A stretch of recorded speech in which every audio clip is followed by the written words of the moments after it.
Back underway here, Cody Stamann, Tom Duquesnoy, just over a minute to go here, round one. You know, the Judo Federation, as Duquesnoy lands a left hand, is blocking the advancement of MMA in France, but with Duquesnoy and Francis Ngannou, you got to think it's an eventuality that it gets done. Silly judo. It's actually crazy. It's actually crazy that it isn't sanctioned at this point. You know, it was almost like New York, right? Before New York sanctioned MMA. Well, makes no sense. They're just scared of the future. Nice leg kick there by Cody. I know somebody that's seen the future according to Michael Bisping, George St. Pierre.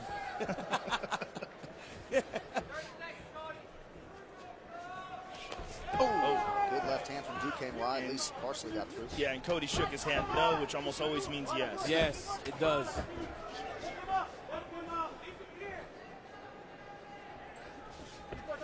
Oh, nice. I like how he does that. He throws the round kick. If he misses, he comes back with a side kick. Problem is, it's not a very damaging blow.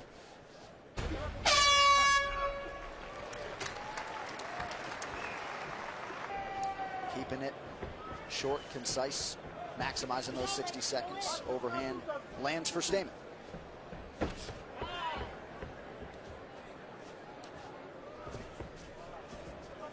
You see Duquesnoy again taking the center of the octagon, taking the fight to Stamann. Stamann needs to try to head kick. Yep, and he starts shaking his head again.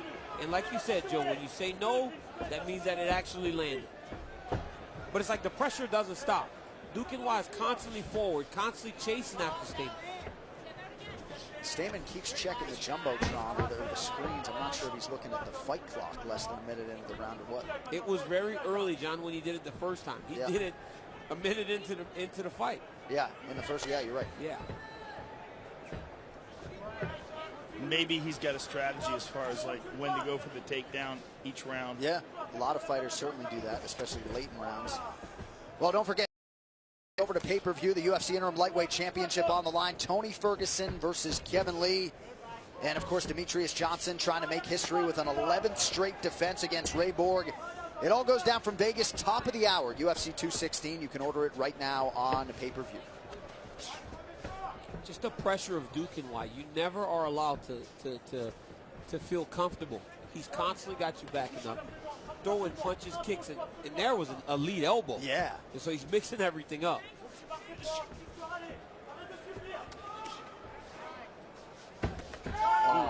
Good right hand over the top. And a good knee to the body. Beautiful right hand from Duquesnoy.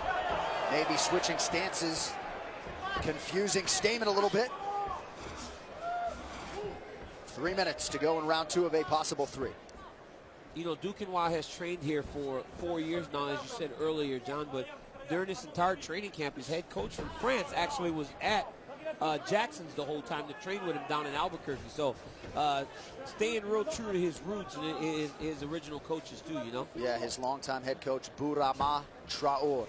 I'm always impressed that you can say some of these names. Trying. I mean, I'm always so impressed with these pronunciations, John.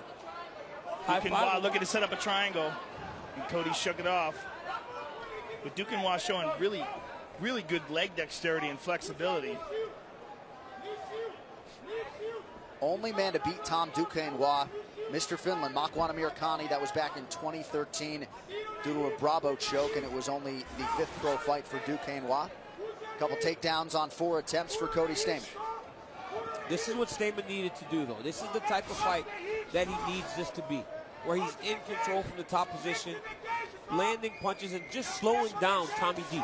Yeah, you can't allow Duquesnoy to be on his feet and just mixing in all those strikes. And if he can keep this fight here, he will have this round. Yeah. Because there's not a whole lot of stuff that happened standing up on the feet. It wasn't enough of a dominant performance where you could give it entirely to Duquesnoy if Cody can continue this position. But now, Duquesnoy back up.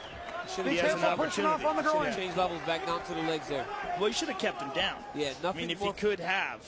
Nothing's more frustrating than when a guy starts to get up, and as he's exiting, you just take him down again. It breaks guys' spirits. Well, what Cody did is he let him put his feet on the hips. He let him get that space, and then once he got that space, he created more distance and got back up. But he should have kept flat on him and continued to use that ground and pound, just even for a strategic move, to try to win points. Man, he has a great double leg. My goodness, he has a great double leg. Beautiful. And Joe, to your point earlier, check the clock. It read 1:07 and immediately went for the takedown. It's there. You see a lot of guys go for a takedown, about a minute to go. We'll see if Stamann can keep Duquesnoy down here over the final 50 seconds. Let's see if he can pass over that right leg, John. But even if he does, he still has to be aware of that left butterfly. Yeah. Watch the back of the head. Tom Duquesnoy never takes it out. Oh, nice and smart by Stamann, just attacking the butterfly side. Yeah, beautiful job of stepping over with that right leg. But he's still got to work out for that right butterfly. The white butterfly can still sweep him. Now it's not even in anymore. Work to improve. So now Cody's in a good position. He's got to just stay busy. The referee's saying work to improve, but at the very least, he's got to land shots. He just does not want to get back up here. This is where he's having problems holding Duquesnoy down. Is when he tries to step over. Yes, he gets his feet on his hips and he tries to step over. Keep working. He's recognizing that now. Stop grabbing the glove.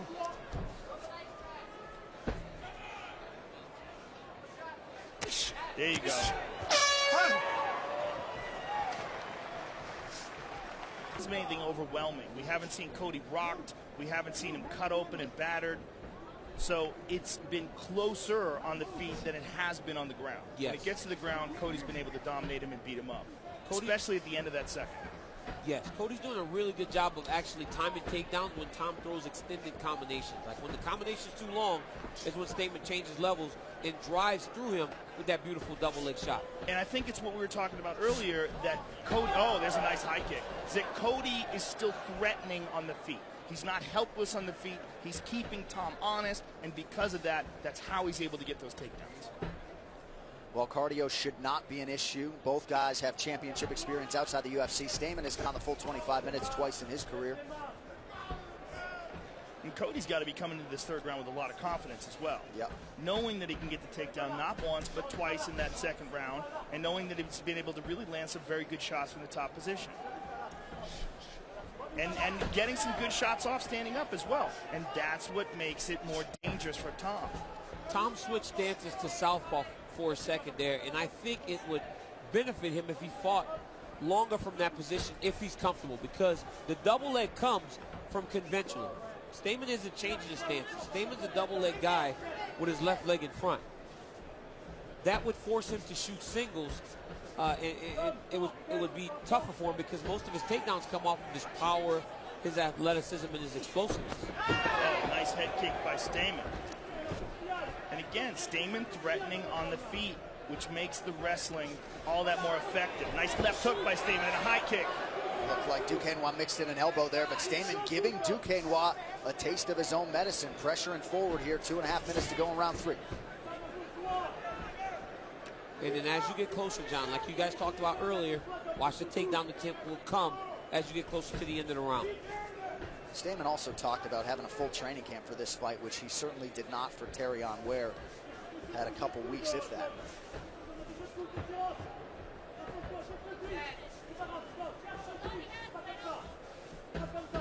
Good footwork and movement by both guys. And Duquesnoy seems to have slowed down quite a bit in this third round. Trying to gather himself, gather up his energy, but he does not have the same snap on his shots that he did in the first and the beginning of the second. I think the biggest tell is that now he's accepting Cody going forward. Yes. Before, he was the guy that constantly was pressuring and controlling the pace of the fight, and now he seems to be okay if Stamann decides, I want to be the guy leading the dance. And he's hesitant on pulling the trigger. He's not firing with the same amount of volume. I just don't think he has the gas tank right now. Well, those double legs, he knows that if he gets taken down, it looks bad. There's that too, but because of that, now Stamann's not worried about the offense, and he's much more confident attacking. So Stamann's winning the stand-up exchanges now, which is terrible for Tom. Just over a minute to go here, round 3. Stamann has yet to attempt a takedown in this final round. You see the significant strike picture. Rounds 2 and 3, all Cody Stamann largely. Well, this is what Cody Stamann was saying about Duquesnoy before the fight. He was saying he believes that he has the skills and the ability to overcome what everybody's hyped up about with Duquesnoy. And so far, he's been correct. There's going to be one more attempt. There's going to be one more attempt to try to secure the round. Well, there's only 40 seconds to go here. Yeah. Which is interesting that Cody's winning this third round standing up.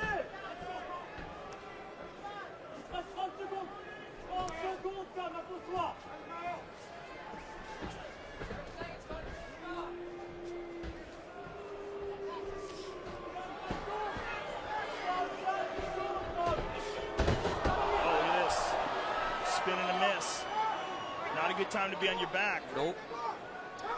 Especially with 12 seconds to go. Boy, imperative that he gets back up here. And he does.